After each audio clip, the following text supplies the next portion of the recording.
கர்த்தருடைய பரிசுத்த நாமத்திற்கு இன்னைக்கு நம்ம கொலேசியர் முதலாவது அதிகாரம் 4-5 2 வசனங்களை தியானிக்க இருக்கிறோம். கொலேசியர் முதலாவது அதிகாரம் 4-5 வசனங்களை தியானிக்க இருக்கிறோம்.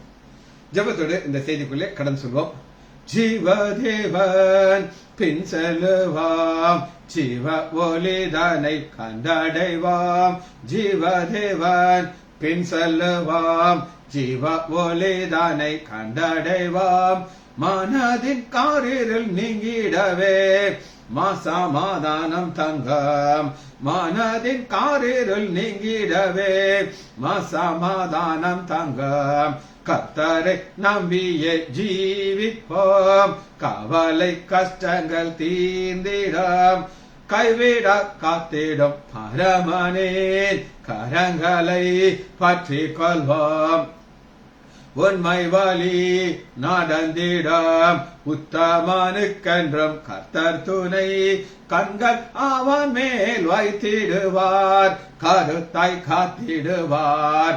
கண்கள் அவன் மேல் வைத்திடுவார், கருத்தாய் காத்திடுவார். உள்ளமதில் பாரங்களை உக்காவை கர்த்தரிடம் சொல்லுவாம். உள்ளமதில் பாரங்களை உக்காமை கர்த்தரிடம் சொல்லுவாம். இக்கட்டு நேரத்தில் கூப்பிடுவாம், இயேசுவன் தாதரிப்பார். இக்காட்டு நேரத்தில் கூப்பிடுவாம், இயேசுவன் தாதரிப்பார். அன்புமிகு அண்ணல் இவர் அருமை இயேசுவை நெருங்குவாம். அன்புமிகு அண்ணல் இவர் அருமை இயேசுவை நெருங்குவாம். தம்மண்டே வந்தோரை தள்ளிடாரே, தாயாய் அணைத்திடுவார். தம்மண்டே வந்தோரை தள்ளிடாரே, தாயாய் அணைத்திடுவார். நீதிமானின் சிரசின் மேல் நித்திய ஆசீர் தங்கிடுமே. நீதிமானின் சிரசின் மேல் நித்திய ஆசீர் தங்கிடுமே. கிருபை நன்மைகள் தொடருமே, கேட்டது கிடைக்குமே. கிருபை நன்மைகள் தொடருமே, கேட்டது கிடைக்குமே. இயேசுவே நாமத்தினாலே ஜெபங்கள் பிதாவே, ஆமென். கர்த்தருடைய பரிசுத்த நாமத்திற்கு ஸ்தோத்திரம். Balasundari praise the lord. Jayanthi அக்கா எங்க சம்பந்தி அம்மா praise the lord. Rajesh, Daniel, Kavitha sister, Leela praise the lord. செய்திக்கு இன்னைக்கு தியானிக்க இருக்கிற வசனம் கொலேசியர் முதலாவது அதிகாரம் 4-5 2 வசனங்கள் இன்னைக்கு தியானிக்க இருக்கிறோம். பரலோகத்திலே உங்களுக்காக வைத்திருக்கிற நம்பிக்கை நிமித்தம், அது ஒரு போர்ஷன். நமக்கு ஆண்டவர் பரலோகத்தில் என்ன செய்கிறாரு? ஒரு பெரிய ஆசீர்வாதம். அதன் நிமித்தம், அதற்காக 5 நம்முடைய கர்த்தராகிய இயேசு கிறிஸ்துவின் பிதாவாகிய தேவனுக்கு சோத்திரம் செலுத்தி நம்ம ஆண்டவரை துதித்துக் கொண்டே இருக்கணும். எல்லாத்துக்கும் துதிக்கணும். எப்பொழுதும் உங்களுக்காக வேண்டுதல் செய்யணும். யாருக்காக வேண்டுதல் செய்யறாங்க? கொலேசிய சபை மக்கள். ஏன் பவுல் ஜெயில இருக்கிறார்? அவங்க நினைக்க கூடாது, எங்களை வழி நடத்துற பவுலே பாடுகள் இருக்கார், எங்க பாடு என்ன ஆகுன்னு நினைக்க கூடாது. சரி, இந்த செய்தியை ஆரம்பிக்கிறதுக்கு முன்னாடி நான் ஒரு சாட்சி சொல்லிட்டு செய்தியை ஆரம்பிக்க போகிறேன். இந்த சாட்சிக்கு ஒரு தலைப்பை நான் உங்களுக்கு கொடுக்க போகிறேன். இல்லை என்கிற ஒரு ஆசீர்வாதம். அதனுக்கு இல்லைங்கிற ஆசீர்வாதம். ஆண்டவர் எனக்கு ஒவ்வொரு ஆசீர்வாதம் கொடுத்துக்கிட்டே இருக்காரு. இதுதான் இன்னைக்கு எனக்கு லேட்டஸ்டா நேற்று கிடைத்த ஆசீர்வாதம்.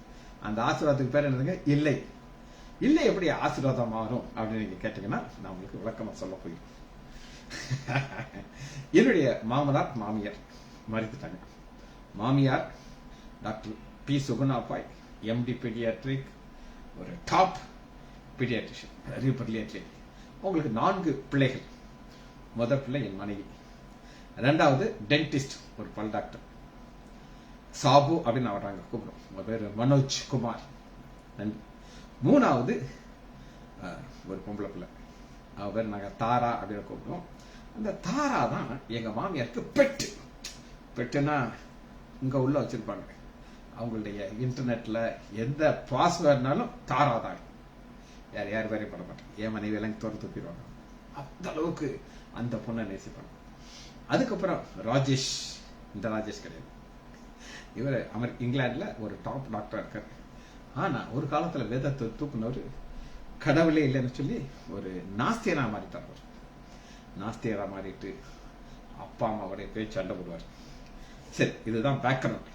இப்ப 4 பிள்ளைகளுக்கு இப்ப இருக்கிற வீடு அடுத்து யாருக்கு போகுது? இந்த வீடு ஒரு பெரிய வீடு, ட்ரிவாண்ட்ரம் மெடிக்கல் காலேஜ் போற வழியில மெயின் ரோட்ல இருக்கு. அதுக்கெல்லாம் வேல்யூ, பயங்கரமான வேல்யூ.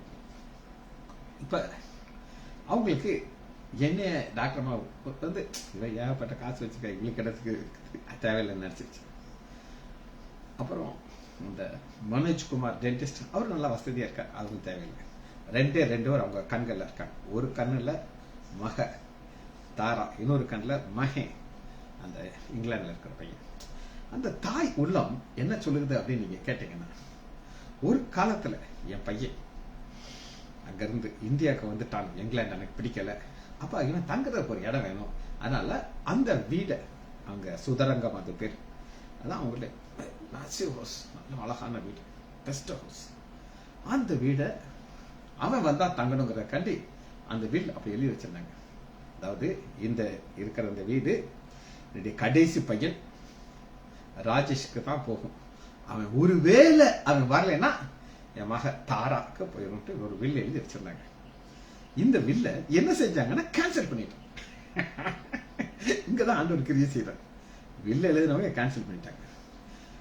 அப்புறம் அந்த வில் வந்து வீட்டுல இருந்துச்சு, நாங்க பார்க்கும்போது அந்த வில் எழுதியிருக்காங்க, ஆனா கேன்சல் ஆயிருக்கு, அவங்களே கேன்சல் பண்ணிட்டாங்க, அதை ரிஜிஸ்டர் பண்ணல. இவங்க 2 பேர் இறந்துட்டாங்க, மாமனார் இறந்துட்டாங்க, மாமியார் இறந்துட்டாங்க. லாக்கர் சாவி இருக்கு. ஏறக்குறைய ஒரு 6-7 வருஷமாக அந்த லாக்கரை திறக்கிறதுக்கு முயற்சி பண்றாங்க. அது ரொம்ப ஆசைப்பட்டது யார் அப்படின்னு கேட்டீங்கன்னா தாராவுடைய மாப்பிள்ள, அவர் ஒரு டாக்டர் பாபு ராஜன் சொல்லி ஒரு டாப் மேன். அவங்க 2 பேருக்கும் ஒரே டென்ஷன். எங்களுக்கு ஏற்கனவே நாங்க நினைச்சோம் இது நமக்கு தான் கொடுக்கலன்னு சொல்லி ஏற்கனவே முதல் வெளியில் எழுதிட்டாங்க, எங்களுக்கு ஆண்டவர் எவ்வளவு ஆசிரிச்சிருக்காரு அப்படின்னு நாங்க ஜாலியா உட்காந்துட்டு இருந்தோம். போராட்டம். அவர் அங்கிருந்து வர மாட்டாரு, யூகேல இருக்கிறவரு. அங்க மேனேஜர் சொல்லிட்டாரு, சக்சஷன் சர்டிபிகேட் அப்படின்னு சொல்லி, இதனுடைய வாரிசு தாரர் யாருங்கிற சர்டிபிகேட் அது கோர்ட்ல இருந்து வரணுமா. முன்னாடி இங்க முனிசிபல் வாங்கிடுவாங்க, தாரிசு அதெல்லாம் கிடையாது, கோர்ட்ல இருந்து வரணும். அதுக்கு ஏகப்பட்ட ப்ரொசீஜர். இத்தனை வருஷமா முடிஞ்சு நேற்று எங்க டாக்டர் அம்மா போறாங்க. எங்க போறாங்க? ட்ரிவாண்ட்ரத்துல. அந்த சர்டிபிகேட் ரெடி ஆயிடுச்சு. அந்த சர்டிபிகேட் வந்த உடனே அந்த சர்டிபிகேட் வச்சு பேங்க் போகணும். லாக்கர் சாவி எல்லாம் இருக்குது. நாங்க காலையில இருந்து ஜாப் பண்றோம், ஆண்டவரே இவ பத்திரமா போயிட்டு வரட்டும், எங்களுக்கு எதுவுமே கிடைக்காதுங்கிற ஒரு நிச்சயத்துல நாங்க சந்தோஷமா நானும் சந்தோஷமா இருக்கேன். டாக்டர் பாபு சாபு மனோஜ்குமார் டென்டிஸ்ட் சந்தோஷம், ஏன்னா எங்களுக்கு கிடையாது, எங்களுக்கு நல்லா தெரியும். ஆனா உங்களுக்கு நான் அந்த செய்தி ஆரம்பிக்கும், செய்தி கிடையாது, சாட்சி ஆரம்பிக்கும் போது என்ன சொல்லி ஆரம்பிச்சோன்னா, இல்லை என்கிற ஒரு ஆசீர்வாதம். இவங்க திறக்கிறாங்க லாக்கரை. திறந்து பார்த்தா அந்த மேனேஜர் அசிஸ்டன்ட் டார்ச் கொண்டு வந்திருக்காங்க. ஏன்னா உள்ள வர நம்ம அடிச்சு பார்க்கணும், இந்த கடைசியில் ஏதாவது ஒட்டிக்கிட்டு இருக்கோம் அப்படின்னு சொல்லி அடிச்சு பார்த்தா ஒண்ணுமே இல்லை. என்ன இல்ல? ஒண்ணுமே இல்லைன்னா என்ன அர்த்தம் தெரியுமா உங்களுக்கு? நான் சொல்லிட்டேன். இப்ப எங்க டாக்டர் அம்மாக்கும் அந்த வீட்டுல இருந்து ஒரு பங்கு கிடைக்கும். புரியுதா உங்களுக்கு?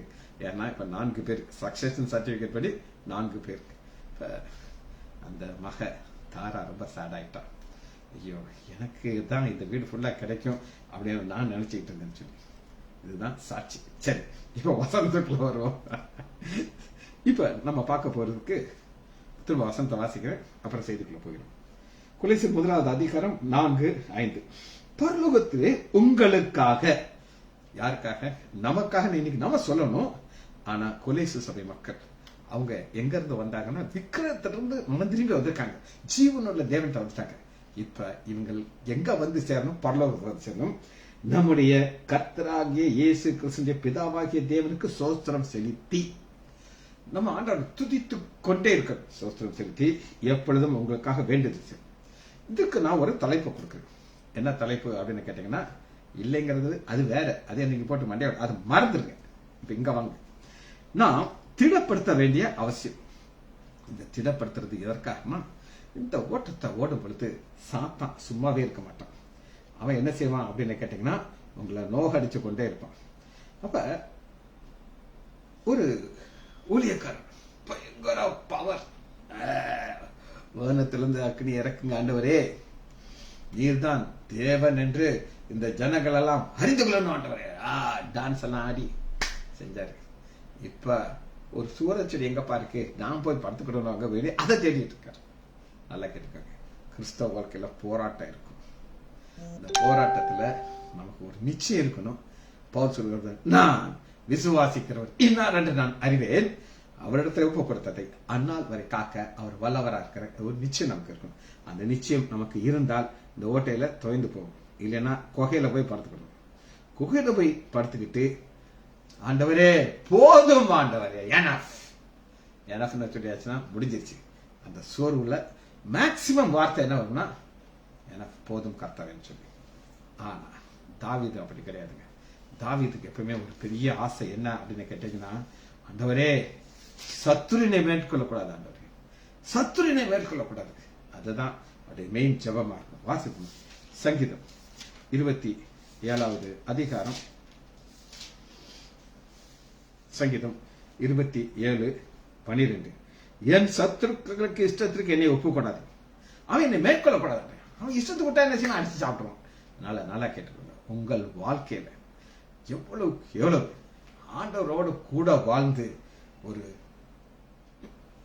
திட்டப்பட்டு கொண்டே இருக்கணும். திட்டப்படுறது என்னது, அப்படி அப்படி அப்படி மேல போய்கிட்டே இருக்கணும்.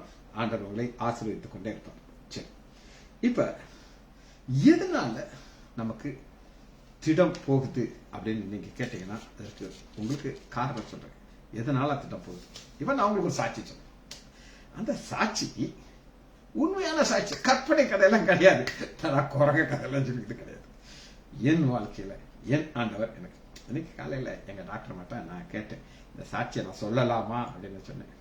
இப்ப சொல்லிடாதீங்க, இப்ப சொல்லிடாதீங்க, எல்லாம் செட்டில் ஆகி முடிஞ்சதுக்கு அப்புறம் சொல்லுங்க. அதுதான் உனக்கு எனக்கு வித்தியாசம். எனக்கு ஆண்டவர் ஒரு வாசல திறந்துட்டாரா, நான் சொல்லணும். அது எனக்கு உள்ள கடமை. சாட்சி சொல்ல வேண்டியது என் வேலை. ஆனா அவங்க எப்ப சொல்லுவாங்க அப்படின்னு கேட்டீங்கன்னா, எல்லாம் முடிஞ்சதுக்கு அப்புறம் எனக்கு சாட்சி விசுவாசத்தை சொல்லணும். அப்ப நமக்கு ஏன் அந்த தொய்வு வருது, ஏன் நம்ம திடப்பட முடியல அப்படின்னு கேட்டீங்கன்னா, 1 சாமுவேல் 17வது அதிகாரம் 8வது வசனம். இப்ப நம்ம பார்க்கிறோம், ஒரு ஜாயிண்ட் அவர் கோலியாத் ஒரு ஓரத்துல ஒரு பாய் விரிச்சு நல்லா படுத்து பொத்திக்கிட்டு தூங்குனா யாருமே பயந்துருக்க மாட்டாங்க. ஆனா என்ன செய்யறான் அப்படின்னு நீங்க கேட்டீங்கன்னா, 1 சாமுவேல் 17வது அதிகாரம் 8வது வசனம், அவன் வந்து நின்று அட்டென்ஷன் நிற்பான். ஆளு பார்க்கவே பயங்கரமா இருக்கான். எங்க ஆஸ்பத்திரியில செக்யூரிட்டியை எத்தனை பேர் பார்த்திருக்கீங்க? எக்ஸ் செக்யூரிட்டி இப்ப ஒரு நாள் இருந்தாரு, போன வாரம் அவர் வேலையை விட்டு தூக்கிட்டாங்க. மரியாளுக்கெல்லாம் தெரியும். அவரு பாட்டுருக்கிற ட்ரெஸ் எல்லாம் பாத்தீங்கன்னா நான்லாம் பயந்துருவேன். அப்படி ஒரு பந்தாவான ட்ரெஸ். இந்த பொம்பளை பிள்ளைகளுக்கெல்லாம் அவர் மேல ஒரு பயங்கர கிரேஸ். அவரு கூட வந்து செல்ஃபி எடுப்பாங்க. அது ஒரு காமெடி மாதிரி எனக்கு தெரியுது. ஆனா இங்க அப்படி கிடையாது, ஒரு காமெடி எல்லாம் கிடையாது. வந்து நின்று இஸ்ரவேல் சேனைகளை பார்த்து சத்தமிட்டு சவுண்டு. நாம் ஏன் நம்மளால திடப்பட முடியலன்னா, அந்த சத்தத்தை கேட்டோம்னா சோறு கொண்டு ஆர்எஸ்எஸ் காரன் கத்துவான், கத்தட்டும், நமக்கு என்ன. ஆண்டவர் அதுக்கு மேல ஒரு சத்தத்தை ஒருத்தர் கொண்டாடுவாரு. அப்ப ஃபர்ஸ்ட் நீங்கள் ஏன் திடப்பட முடியலன்னா ஒரு சத்தம் வரும். இங்க நம்ம பாக்குற சத்தம் வேற, அது வேற வேற சத்தம் உங்களுக்கு வரும். ஆனா அந்த சத்தத்துக்கு நீங்க எவ்வளவு போல நெக்லெக்ட் பண்றீங்களோ அதுதான் முக்கியம். அதனால என்ன நடந்தது அப்படின்னு கேட்டீங்கன்னா, 16வது வசனத்துல பாருங்க, சவுல் இஸ்ரேல் அனைவரும் 100% இந்த சத்தத்திற்கு எல்லாருடைய இருதயம் கரைச்சு போச்சு. அந்த பெலிஸ்தனுடைய வார்த்தைகளை கேட்டு அவன் போடுற சத்தம் எல்லாரும் காரியம். இப்ப உங்கள்கிட்ட நான் ஒரு கேள்வி கேட்டா, நீங்க இங்கே இங்க ஒரு சிலர் இங்க இருப்பீங்க, ஒரு சிலர் விட்டுட்டு போயிருவீங்க. என்கிட்ட ஒரு நாள் ஒருத்தர் யாருன்னு சொல்ல விரும்பல, அது சொல்றாரு, டாக்டர் நான் வந்து உங்களுக்கு அட்டெண்டன்ஸ் போட்டுருவேன், அப்புறம் சில வேலைகள் இருக்கும், நான் போய் அந்த வேலையை செய்வேன், உங்களுக்கு பார்த்தா நீங்க இருக்கிற மாதிரி தெரியும், ஆனா நான் இருக்க மாட்டேன் டாக்டர். உண்மையை சொல்றாரு. நான் இவங்க அப்படி கிடையாது, எஸ்கேப் எல்லாம் ஆக முடியாது. நின்றுகிட்டு இருக்காங்க, சத்தத்தை கேட்டுட்டு இருக்காங்க. அந்த சத்தம் என்ன செய்யுது அப்படின்னு கேட்டீங்கன்னா, அவனுடைய பிலிஸ்தனுடைய வார்த்தைகளை கேட்டு கலங்கி மிகவும். இதுதான் சாத்தானுடைய நோக்கம். இப்பவே நான் ஒரு மருந்து கொடுக்கறேன், அந்த மருந்து நல்லா வேலை செய்யுதுன்னா அதை தொடர்ந்து கொடுப்பேன். அது என்னுடைய ஒரு டெக்னிக். ஒரு சில மருந்துகள் நான் இப்போ தயாரிப்பேன். பவுடர், சில சொட்டு மருந்தெல்லாம் நான் கொடுப்பேன். கொடுத்துட்டு அந்த பேஷண்ட், சார் இது போட்ட பிறகு நல்லா இருக்கும் சார் அப்படின்னு சொன்னார்னா அப்ரூவ். அதுபோல இவன் பார்த்தான், நாள் கொடுத்த சவுண்டு எல்லாம் தொலை நடுங்கி போய், அது ராஜா பாருங்க, எல்லாரும் என்ன செய்றாங்க, பயந்து போய் கிடக்குறாங்க. அதனால இவன் என்ன செய்யறாரு அப்படின்னு கேட்டீங்கன்னா 16 வசனம் பாருங்க. அந்த பெலிசியன் காலையிலும் மாலையிலும் என்ற மாத்திரை தர, காலையில ஒரு மாத்திரை போட்டு சாயங்காலம் ஒரு மாத்திரை போடும். அதே மாதிரி 40 நாள் வந்து நின்று. அப்ப 40 நாள் அவன் ஒரே டெக்னிக். ஏன்னா சக்சஸ் ஆயிடுச்சு பாத்தீங்களா. ஒரு ஹோட்டல்ல சிக்கன் சாப்ஸ் பர்மா கடையில ஃபேமஸ் ஆயிடுச்சுன்னா கடைசி வரை டேஸ்ட்டை மாற்ற மாட்டாங்க. ஏன்னா அதுக்கு தான் மக்கள் அலமோதி வந்து சாப்பிட்றாங்க. இவ்வளோ லேயர் எண்ணெய் இருக்கும், கண்டுக்கிடவே மாட்டாங்க. அது ஹெல்த் அன்ஹெல்த் இதுதான் எங்க ஃபார்முலா. அது மாதிரி சக்சஸ் ஆயிடுச்சா இவர் ஃபார்முலா மாற்றணும். டெய்லி காலையில் வருவாரு, சாயங்காலம் வருவார், சவுண்ட் கொடுப்பாரு. இந்த கோலியாத் என்ன நினைச்சார் அப்படின்னு கேட்டீங்கன்னா, இதை நான் 365 நாளும் நான் செய்வேன். ஆனா அவனுக்கு தெரியாது, 40 நாள் முடிஞ்சு 41வது நாள் என் வாயவே காலி பண்ணிடுவார், என் தலையை தூக்க போற அவனுக்கு தெரியாது. தாங்க ஒரு அற்புதத்தை செய்வார். அதை நீங்க நினையாத நாள்ல செய்வார், நீங்க நினையாத மனிதர் மூலமா செய்வார். இப்ப ஒரு ஹீரோ வெளியே வர போயிட்டார். அவர் தான் வாசிப்போம். 17 1 சாமுவேல் 17 ஈசாய் தன் குமாரனாகிய தாவீதை நோக்கி. ஈசாய் வயசான ஆள், அவருக்கு என்ன நடக்குதுன்னே தெரியாது. அங்க யுத்தம் நடக்குது, அங்க இஸ்ரேல் மக்கள்லாம் கலங்கி போய் இருக்கிறாங்க, ஒரு சத்தத்தினால கலங்கி இருக்காங்க. அவன் அடிக்கவும் செய்யல, சண்டையும் போடல, ஒன்னும் செய்யல. ஒரு சவுண்ட் மட்டும் கொடுத்து என்ன செய்யலாம், கலங்கிட்டு இருக்கான். இந்த சவுண்டை நிப்பாட்டுறதுக்கு ஆண்டவர் என் பையனை அனுப்ப போறாருன்னு தெரியாது. அவர் அனுப்பிட்டார். அவர் என்ன செய்யறாரு, ஓட்டமா ஓடி வர வந்து இவர் என்ன செய்தார் அப்படின்னு கேட்டீங்கன்னா, சத்தத்தை நிப்பாட்டிட்டார். இதுதான் ஆண்டவருடைய டெக்னிக். எப்படி அதை நிப்பாட்டினார் அப்படின்னு கேட்டீங்கன்னா, 1 சாமுவேல் 17வது அதிகாரம் 51 உருவி அவனை கொன்று அவன் தலையை வெட்டினான். சவுண்ட் கொடுக்க முடியுமா? இப்போ ஒரு சவுண்டை காட்டுறேன், அந்த சவுண்டு ஒரு வித்தியாசமான சவுண்டு. 52வது சொன்னாங்க. இவ்வளவு நாளும் பெலிஸ்தரை பார்த்துட்டு இஸ்ரேல் மக்கள் பயந்துட்டு இருந்தாங்க. இப்ப யார் சவுண்ட் வருது அப்படின்னு நீங்க கேட்டீங்கன்னா, அப்பொழுது இஸ்ரவேலர் யூதா கோத்திரம் எழுப்பி ஆர்ப்பரித்து இதாங்க ஆண்டவர் ஒரு மனுஷனை கொண்டுருவார். அவங்களுக்கு தெரியாது. அவங்க நினைப்பாங்க, எங்களை யாரு டால் இருக்காங்களோ அவன் தாயா தெரிஞ்சு. இன்னும் ஆண்டவர் பாருங்க, நீங்க ஸ்திரப்படணும், நீங்க திடப்படணும். அந்த திடப்படுறதற்கு ஆண்டவர் ஒரு அற்புதத்தை செய்து இவ்வளவு நேரமும் பயந்து கலங்கி கொண்டிருந்த இஸ்ரேல் மக்களுக்கு சவுண்ட் விட ஆரம்பிச்சிட்டாங்க. அவர்கள் மனுஷர்கள் எழுப்பி ஆர்ப்பரித்து பள்ளத்தாக்கு எல்லை மட்டும் எக்ரோன் வாசல் மட்டும் பெலிஸ்தரை துரத்தினார்கள்.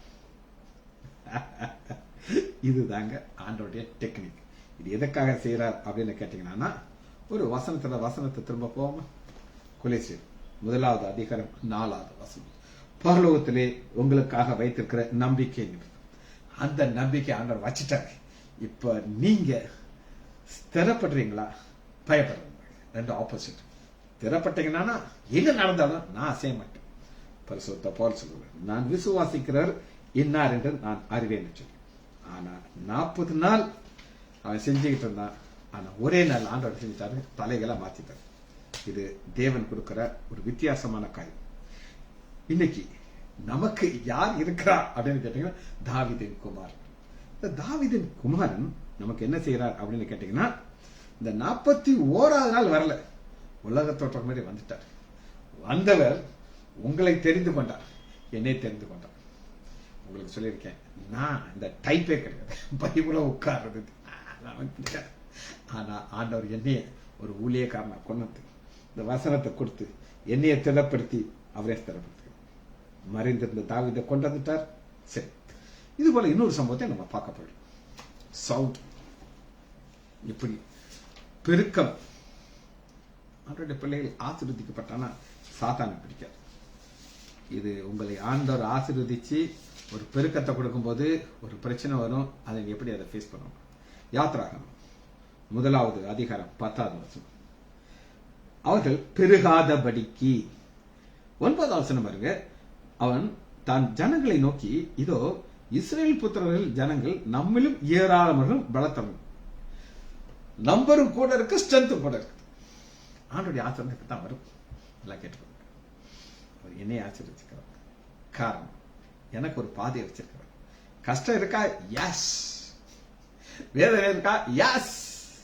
ஆனா அதை கண்டுக்கிற மாட்டேன். இந்த ரெண்டும் இஸ்ரேல் மக்களுக்கு ஸ்ட்ரென்த் கூட இருக்கிறது, நம்பரும் கூட. பயம் வந்துருச்சு சாத்தானுக்கு. அவர்கள் பெருகாதபடிக்கு. ஒரு யுத்தம் வந்தால் அவர்கள் நம்மை பகைஞரோட கூடி நமக்கு விரோதமாக யுத்தம் பண்ணி ஒரு அப்ப சாத்தான் ஒரு ஃபோர்த் தாட்ல இருக்கான். இனி அடுத்து என்ன நடக்கும், அடுத்து என்ன நடக்கும், அடுத்து என்ன நடக்கும். இது இவனுடைய பிளான். இவனுடைய பிளான், இவன் நினைக்கிறான் நான் இப்படித்தான் போவேன், இதுதான் என்னுடைய டெக்னிக் சொல்லி. அதனால என்ன நடக்குது அப்படின்னு கேட்டீங்கன்னா 12வது வசனத்தை வாசிங்க. அவர்கள் எவ்வளவு கழுவு ஒடுக்கிறார்களோ அந்த அளவுக்கு பலுகி பெருகினார்கள். அந்த பலுகி பெருகின உடனே எரிச்சல் வருது. பாருங்க, இஸ்ரவேல் புத்திரரை குறித்து எரிச்சல் அடைந்தார். எரிச்சல் அடைந்தார். இந்த கிறிஸ்தவர்கள் குறித்து ஒரு தலைவர், ஒரு பிரசிடென்ட் சொல்றாரு, கிறிஸ்தவர்கள் மட்டும் நீங்க நெருக்காரு, அவங்க பூட்ட பூச்சி மாதிரி, எவ்வளவு போல அவங்களை நசுக்கிறீங்களோ அவனை கூட்டிட்டு போங்க. அது யாருன்னு சொல்லி உங்களுக்கு தெரிஞ்சா நீங்க போடுங்க. ஏன்னா நான் ஒரு கோடு போட்டுறேன், நீங்க இருக்கீங்களா இல்லையாட்டு. இது ஒரு சின்ன டெஸ்ட். எந்த தலைவர் இந்த வார்த்தையை சொன்னார்? கிறிஸ்தவர்களை நெருக்குனா அவங்க பெருகிறவங்க, அவங்க மூட்டை பூச்சி மாதிரி. இதுதான் ஆண்டவர். இதனால இப்ப ஒரு பிரச்சனை வருதா? எஸ் வருது. நம்ம என்ன செய்யணும்? வேதத்திலிருந்து பார்ப்போம். யாத்ராகமம் 3வது அதிகாரம் 9வது வசனம். இப்பொழுதும் இஸ்ரேல் புத்திரர் கூக்குரல் என் சந்ததியிலே வந்து எட்டினது. எய்திரவர்களை ஒடுக்குகிற ஒடுக்கலை, அந்த ஒடுக்க ஒடுக்க ஒடுக்க என்ன பேரும்னா அந்த திடப்பேர். ஆனா ஆண்டவர்களுக்கும் நம்ம திடப்படணும்.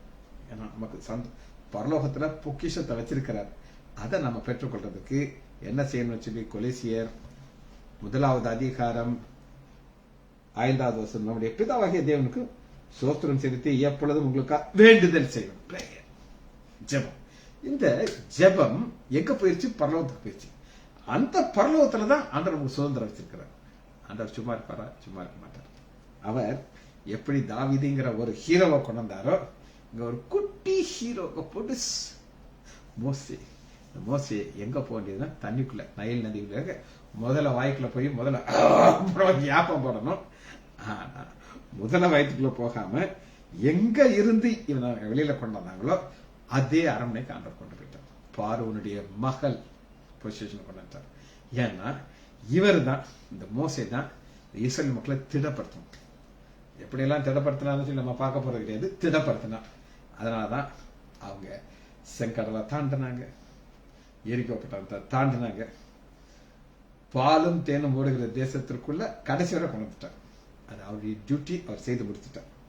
இப்ப சத்துரு சாத்தான் ஒரு பக்கம் என்ன செய்வான் அப்படின்னு நீங்க கேட்டீங்கன்னா, நம்மள நசுக்க பார்ப்பான். என்ன செய்வான்? நசுக்க பார்ப்பான். ஆனா நம்முடைய ஆண்டவராகிய இயேசு கிறிஸ்து நமக்கு ஒரு பெரிய ஆசீர்வாதத்தை கொடுத்திருக்கார். அது என்ன அப்படின்னு நீங்க கேட்டீங்கன்னா, ரோமர் 15வது அதிகாரம் 32வது வசனம். ரோமர் 15:32. பவுல் என்ன சொல்கிறார் அப்படின்னு கேட்டீங்கன்னா, இந்த ஜெபம்ங்கிறது ஒரு போராட்டம். போராட்டம். இது ஜெபத்துக்கு ஈக்குவலா ஒன்று கிடையாது. ரோமர் 15வது அதிகாரம் 32வது வசனம். நீங்கள் தேவனை நோக்கி செய்யும் ஜெபங்களிலே நான் போராடுகிறது போல நீங்களும் என்னோட போராடுங்க. போராட்டம். நிறைய நேரம் ஜெபம் எப்படி இருக்கணும் நான் மறந்துடும். என்னுடைய வாழ்க்கையில நான் சொல்றேன். இப்ப நான் என்னுடைய ஹேபிட் என்னன்னா, சாப்பிடறது முன்னாடி ஜெபம் பண்ணுவேன். நான் அந்த சாப்பாடை பார்த்த உடனே அப்படியே பைட்டெல்லாம் உள்ள போய் சாப்பாட்டுல, அதனால திடீர்னு மறந்துடுவேன். நான் ஜெபம் பண்ணினா இல்லையா, சரி எதுக்கும் இன்னொரு ஜெபத்தையும் போட்டு என் மனுஷன் ஏற்கனவே ஒரு ஜெபம் பண்ணிட்டீங்க, என்ன திரும்ப ரெண்டு ஜெபம் பண்ணீங்கன்னு அவர் எடுத்துக்கலாம். அது கிடையாது. இது போராட்டம். எனக்கு ஒரு குடும்பத்துல பிரச்சனை, என் மக குடும்பத்துல ஒரு பிரச்சனை. இந்த பிரச்சனை வரும்போது காலையிலேயே முழங்கால் போட்டு, ஆண்டவரே ஒரு சமாதானத்தை கொடுங்க ஆண்டவரே, எல்லா பிரச்சனையும் முடிச்சு கொடுத்ததுக்கு சோத்திரம் சொல்லும்போது அவர் ஒரு பக்கம் ஆசீர்வதிச்சுக்கிட்டே இருப்பார். அந்த ஆசீர்வாதம் நமக்கு கிடைக்கிறதுக்கு ஜெபம்.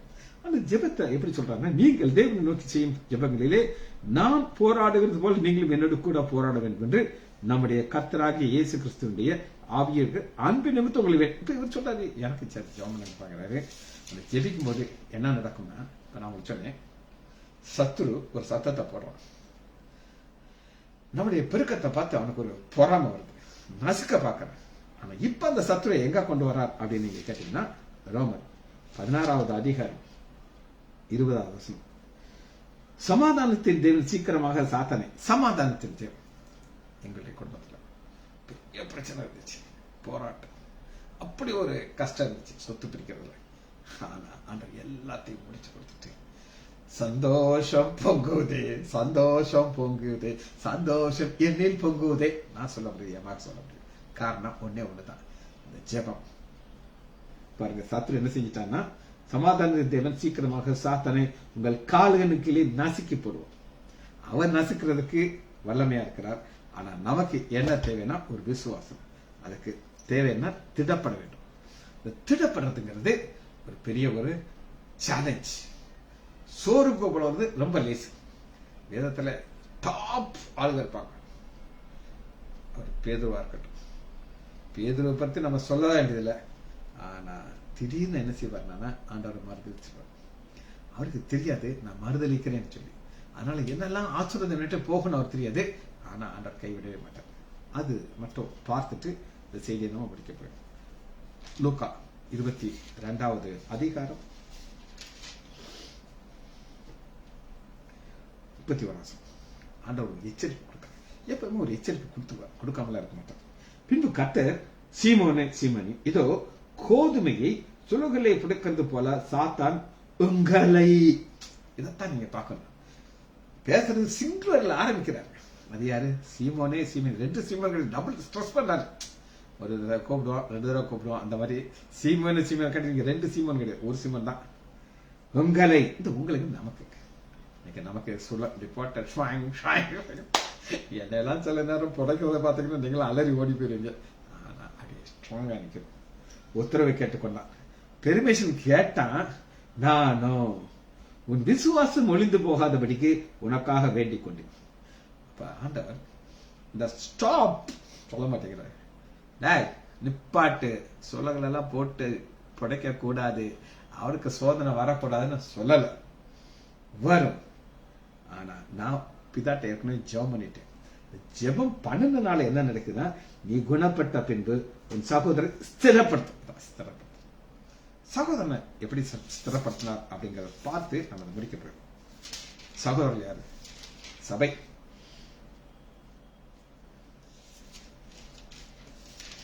அப்போஸ்தலர் 2வது அதிகாரம் 14வது வசனம். ஆவியானவர் வந்துட்டார். ஸ்திரப்படுத்துறதற்கு ஆவியார் இருந்தார். இப்ப நம்ம அதுக்குள்ள போகல. ஆவியானவர் வந்த உடனே பேதுரு ஸ்டைலே மாறிடுச்சு. கெத்தா பேசுறாரு பாருங்க. அப்பொழுது பேதுரு 11 பேர் நின்று ஆடி நிக்கிறார். யாரு மறுதளிச்சு ஓடினாரோ இப்ப ஆடி நிக்கிறார். ஏன்னா அந்த ஜாப் பண்ணிட்டாரு. இப்ப சகோதரரை ஸ்திரப்படுத்தணும். நின்று அவர்களை நோக்கி, யாரெல்லாம் குடிகார பசங்களா அப்படின்னு சொல்லி பகல் குடிகாரங்கன்னு சொல்லி சொல்றாங்க, அவங்கள பார்த்து சொல்லுது. உரத்தா சத்தமாய் அவங்களை சொன்னேன். கோலியாத்து பயங்கர சவுண்ட் கொடுத்தான். 40 நாள் சவுண்ட் கொடுத்தான். ஆனா இப்ப ஆண்டவர் சாத்தான கால போட்டு மிதிக்க வச்சுட்டு அவர் சவுண்ட் கொடுக்க வைக்கிறார். உரத்த யூதர்களே, இவர் யூதர் தான். ஏன்னா அவங்களுக்கு தான் தெரிய மாட்டேங்குது என்ன நடக்குது. ஆவியானவர்னா யார் இறங்கி இருக்காரு. இந்த யோகல் இதெல்லாம் இவர் தான் கோட் பண்ண வேண்டியது இருக்கு. இவரு மீன் பிடிக்கிறவர். எருசலேம் வாசம் பண்ண ஜனங்களே, நீங்கள் எல்லாரும் அறிந்து கொள்வார்கள் என் வார்த்தைக்கு சரி. எப்படி சொல்லிட்டு பேசினாரா? அதுக்கு மட்டும் கிடையாது. அவர் அடுத்து எல்லாரும் எப்படி ஆச்சரியப்பட்டாங்க அப்படின்னு கேட்டீங்கன்னா, 4வது அதிகாரம் 12வது வசனம் ஒரு பெரிய டாபிக் சொல்றாரு. வீடு கட்டுறவர்களுக்கு உங்களால் அற்பமாக எண்ணப்பட்ட அவரே மூளைக்களும் தலைக்களும். மூளைக்கள் தலைக்கள் அப்படிங்கிறதுக்கு ஒரு சின்ன டைம் இல்லை, இருந்தாலும் பிரச்சனை கிடையாது. ஆலயம் கட்டப்படுறாங்க, ஒரு வீடு கட்டுறாங்க. அப்ப அந்த கொத்தனாரு இந்த கல்லு ஒரு இடத்துல ரெடியாகி இங்க வரும். அவங்க ஏற்கனவே வந்து கரெக்டா லென்த் பிரெத் எல்லாம் மெஷர் பண்ணி இந்த கல் அங்கிருந்து அனுப்பிக்கிட்டே இருப்பாங்க. இந்த கல் வர வர இவங்க கட்டிக்கிட்டே இருப்பாங்க. திடீர்னு ஒரு கல் அனுப்புறாங்க, அங்கிருந்து வருது. அது கொஞ்சம் சின்னதா இருக்கு, குட்டியா இருக்கு. தப்பான கல்லா தூக்கி போட்டான்ட்டு அதை தூக்கி போட்டாங்க. ஒரு மூலையில கிடக்குது. இப்ப பில்டிங் நடந்துகிட்டே இருக்கு. டக்க டக்க டக்க டக்கான வேலை. ஒரு கல் மேல இன்னொரு கல் மேல அந்த பிரமிட் மாதிரி கட்டி வந்துட்டு இருக்காங்க. இப்ப அந்த கல்லு ஃபைனல் கல் வைக்கணும். இந்த ஃபைனல் கல் வைக்கிறதுக்கு ஆள் அனுப்புறாங்க. எப்பா அந்த ஒரு கல் மட்டும் குறையுதேன்ட்டு. அன்னைக்கு அனுப்பிட்டேன்ல, ஒழுங்கா பாரு இருக்கும் பாருட்டு. இவங்க தேடி தேடி பாக்குறாங்க, எங்கடா கல்ல காணோம், அனுப்பிட்டேங்கிறாரு. அங்க அனுப்புன ரிசிப்ட் இருக்குது, நம்மளும் ரிசீவ் பண்ண ரிசிப்ட் இருக்குது, கல்ல காணும். அண்ணே நீங்க தூக்கி போட்டீங்களே வேண்டாம், அந்த கல்லு தாங்கட்டு தேடுறாங்க. பார்த்தா ஒரு இடத்துல கல் இருக்கு, பியூட்டிஃபுல். ஆனா சின்ன சைஸ், வித்தியாசமா இருக்கு. இந்த கல்லு ரெகுலர் கல்லு மாதிரியே கிடையாது. நம்மளாம் தூக்கி தானே போட்டோம். தூக்கு கழுவு நல்லா கிளீன் பண்ணி வச்சா விட்டா இருக்கு. இந்த கல் தான் ஆண்டவராகிய இயேசு. அதனாலதான் வசனம் பார்க்கணும், வீடு கட்டுறவர்கள் உங்களால் அக்கப்படும். இந்த கல் வேண்டாம் தூக்கி போட்ட கல் தான் இது தேட வேண்டியிருக்கு அப்படின்னு சொல்லி அவரே மூளைக்களும் தலைக்கலும் அப்படின்னு சொல்லிட்டு 13 பேதுருவும் யோவானும் பேசுகிற தைரியத்தை அவர்கள் கண்டு பேசுறாங்க. இதுதான் சிறப்பு தான். ஆண்டவர் அவருக்காக ஜெபம் பண்ணினார், திடப்பட்டுட்டாரு, பேசுறார். அவர் படிப்பு அறிவு இல்லாதவர்கள் பேதுமன் என்று அறிந்தபடினாலே ஆச்சரியப்பட்டு. நம்மளை பார்த்தா ஆச்சரியப்படணும். ஏன் ஆச்சரியப்படணும் அப்படின்னு கேட்டீங்கன்னா, நமக்கெல்லாம் ஒன்றும் எக்ஸ்ட்ரா பவர்லாம் கிடையாது. ஆனா ஆண்டவர் நம்மளோட கூட இருக்கிறார், நம்மளை திடப்படுத்துகிறார். வெளிபின்னமான சவுண்ட் வந்தாலும் கண்டுக்கிடக்கூடாது. ஜெபிச்ச முடிப்போமா? மகா இரக்கமும் கிருபையுமுள்ள பிதாவே, துதிக்கிறோம் ஐயா. இல்லை என்கிற ஒரு சாட்சி என் வாழ்க்கையிலே நடந்ததை நான் சந்தோஷத்தோடு சொன்னேன் ஐயா. அந்த இல்லைங்கிறதை ஆண்டவர் எங்களுக்கு ஒரு பெரிய ஆசீர்வாதமாக மாற்றி தந்ததுக்காக நன்றி ஐயா. பிள்ளைகள் ஒவ்வொருவரையும் ஆண்டவராகிய இயேசு கிறிஸ்துவின் நாமத்தினாலே ஆசீர்வதிக்கிறேன். இயேசுவின் நாமத்தினாலே ஜெபங்களை பிதாவே. ஆமேன், ஆமேன், ஆமேன்.